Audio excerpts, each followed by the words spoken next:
Thank you. I appreciate you all coming to see my talk, and I've designed it to talk to people who are not Bitcoin experts. If you're here just for the regular human rights conference, this is for you.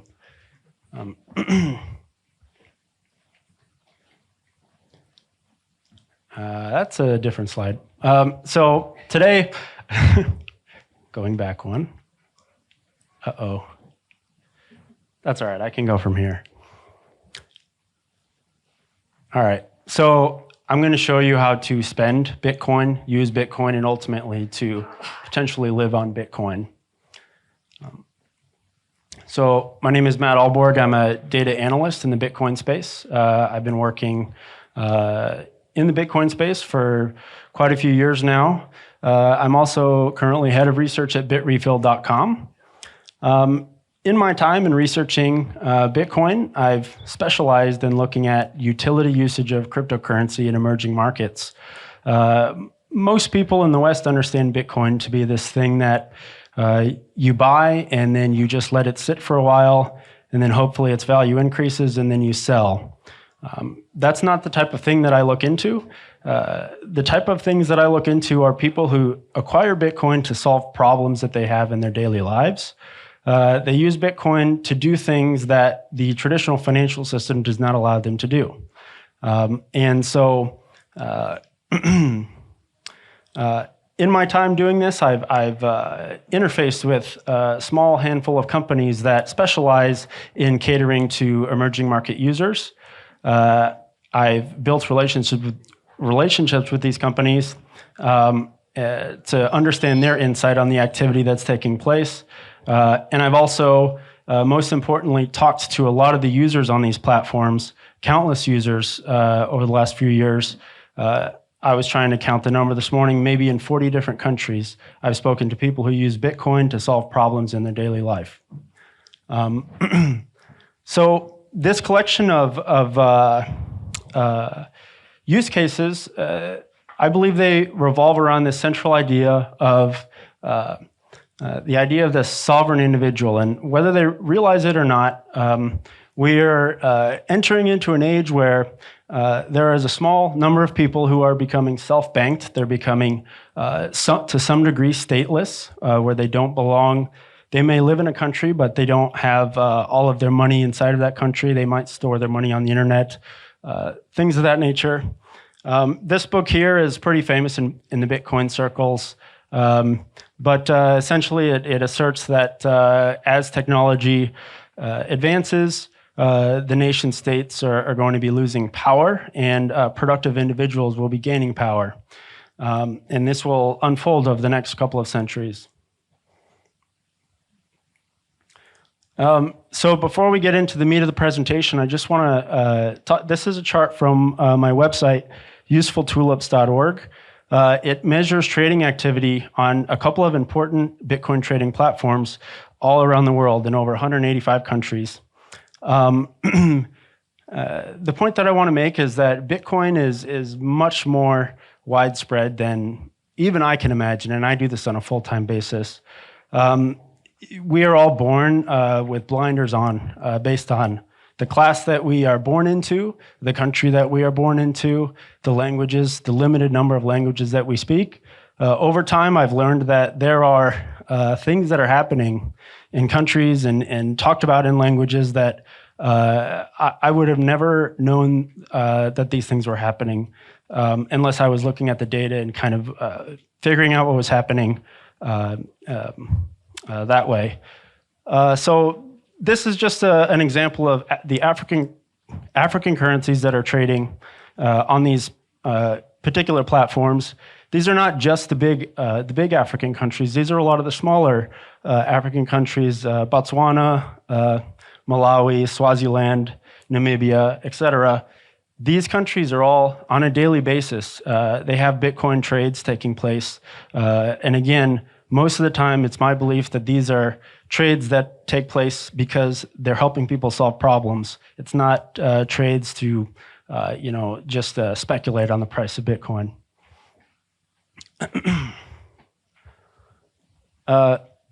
So this is the the meat of the presentation.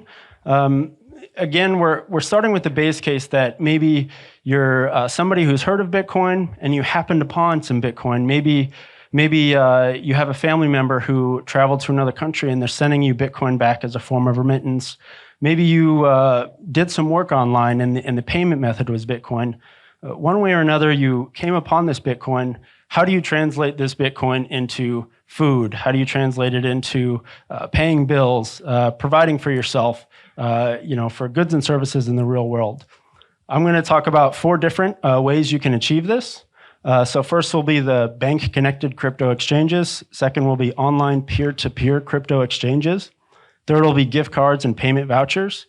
And lastly, in-person peer-to-peer trades. This is when you just go out into your local community in whatever country you're in, and you seek out people who are also involved in Bitcoin, and you can kind of offload your Bitcoin that way. As I go through each of these methods, there will be a constant trade-off between privacy and convenience. As you tend to use one method or another, you will find that the more convenient the method, the less private it is, the more data you're giving away about yourself. And so using Bitcoin effectively actually does take a fair amount of learning and work. It's not an easy thing to do, but it is doable. And I've, again, talked to many people who have figured out how to do this on a daily basis. So first will be banking-connected exchanges. This is the most vanilla form of offloading the Bitcoin that you've come across. This is the most common in Western countries. You can sign up at a crypto exchange. You can send your Bitcoins that you've received to that crypto exchange, and you can sell it for fiat currency, and then use that fiat currency to buy whatever you need. The unfortunate thing about crypto bank-connected exchanges is that obviously your bank knows that you're interfacing with a crypto exchange. And even in the West, the fairly liberal West, you will find that there are a number of banks that will close your bank account down if you deal in Bitcoin, or if you're trading Bitcoin, or interfacing with an exchange at all.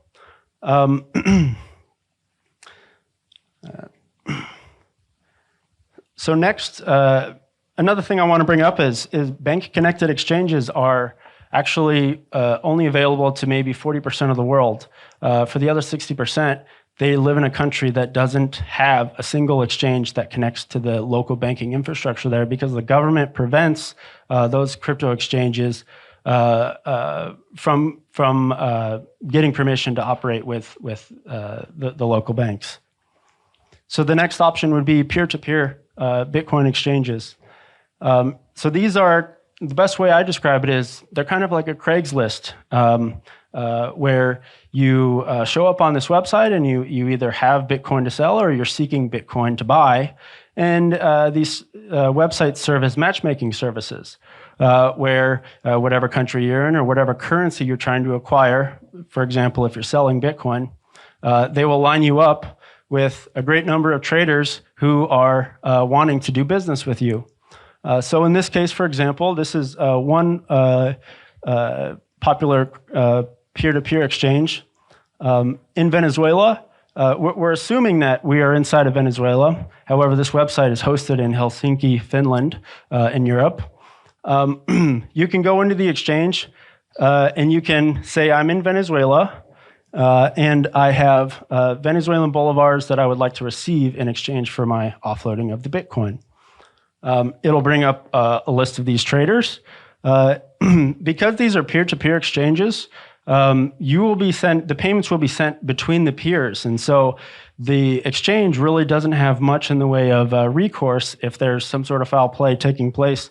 So you have reputation systems attached to each user. This top user here has 20,000 trades that they've conducted with 100% positive feedback. So that's an indicator that you can, trust this stranger on the internet because they've done business 20,000 times before successfully.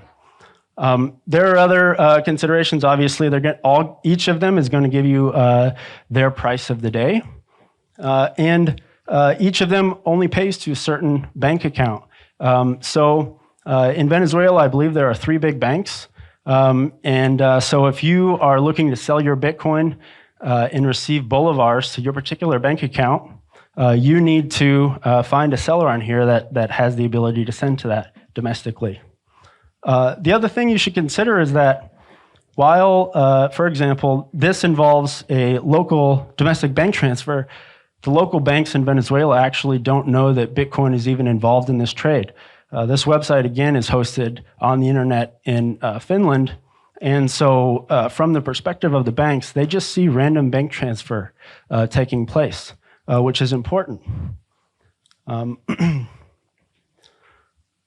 So assuming you picked one of those, you would be brought to a screen like this.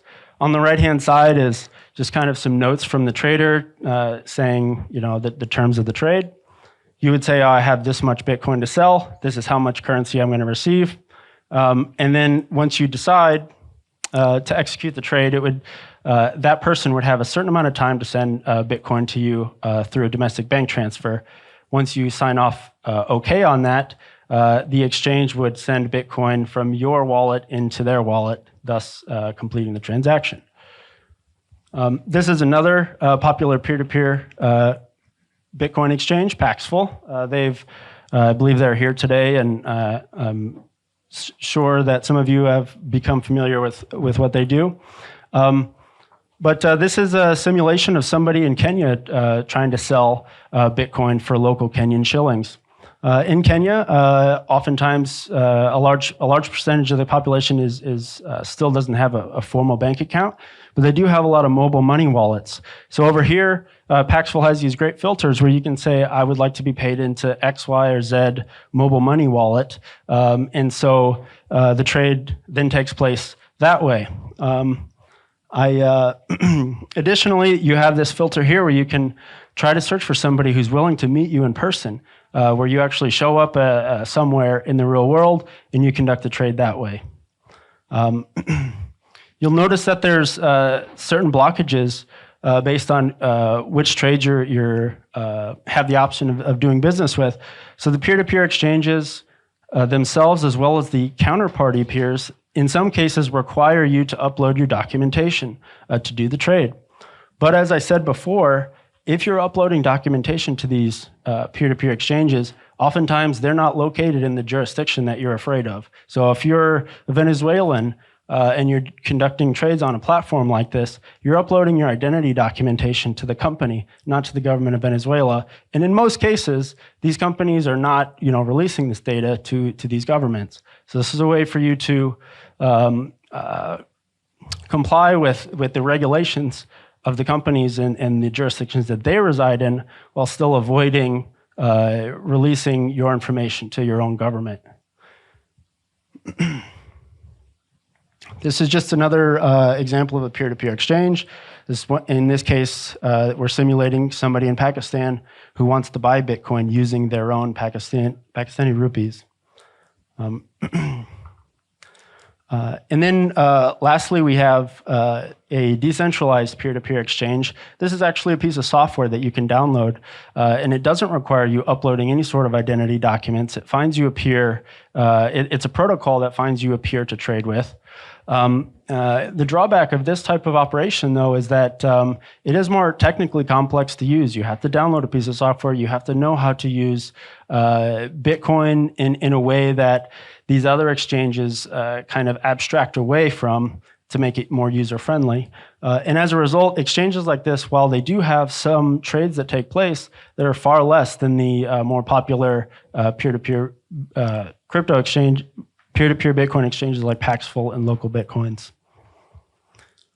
Another option you can use, which is very convenient, but also has some drawbacks, is you can use bitrefill.com, which is a company that I work for. We are a website that accepts cryptocurrency as payment, and we give out vouchers over 10,000 different products all around the world, depending on which country you're in. So essentially, people come to us. They can choose whatever product that they want to buy. In this case, it's a food delivery service in Brazil. They can choose the amount. And then this is their payment invoice. If you've learned how Lightning works, this invoice here is, generally you're going to have your Bitcoin Lightning wallet on your mobile phone. So you just take a picture of this code, and embedded in this code is information that tells your mobile wallet to send money to us at BitRefill. Once the payment is complete, it'll bring you to a page where you actually get the gift card voucher, and you can redeem that, again, for something real in the real world, as opposed to this abstract Bitcoin thing that you are formerly stuck with. Most of the vouchers on our website are available if you just give us your email address and nothing else. These are considered gift cards. It's equivalent to walking into a grocery store with $60 in cash and buying a gift card.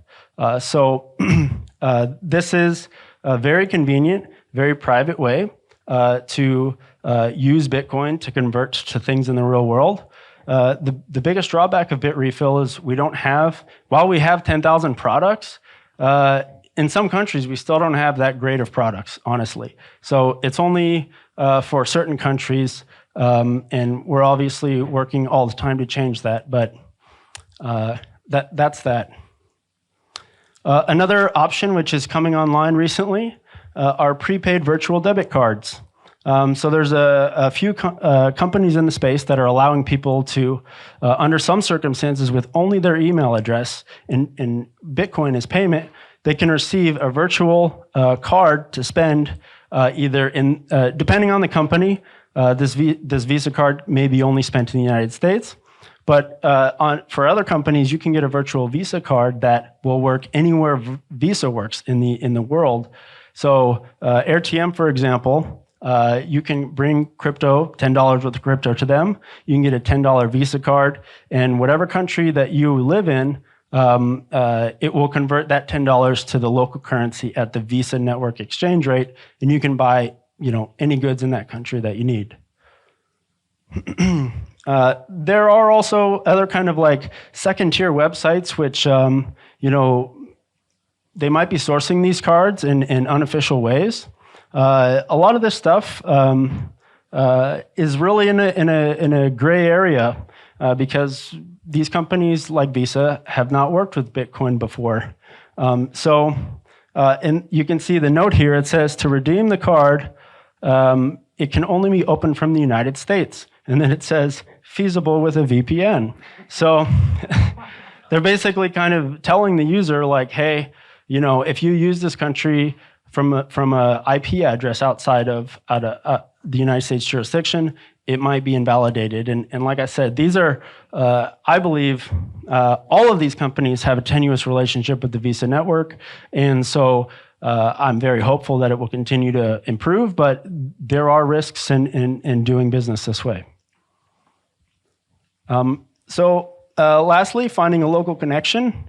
In many countries around the world, they have a long tradition of informal money transmitters. You can go down the street and there's somebody there with a big wad of cash of different currencies.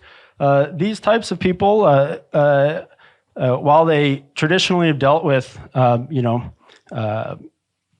foreign bank accounts and different paper money, they are increasingly interfacing with Bitcoin as well because it actually helps them in their daily business in some cases. So I haven't been everywhere in the world, but if I were to make a very wild guess, I would say that if you walked up to a random informal money transmitter, maybe 20% of them now in the world, if you said, hey, do you know what Bitcoin is, and can I give you Bitcoin, and can you give me local currency, 20% of them, they either could do it for you or they could figure out a way to lead you to somebody who could do it for you.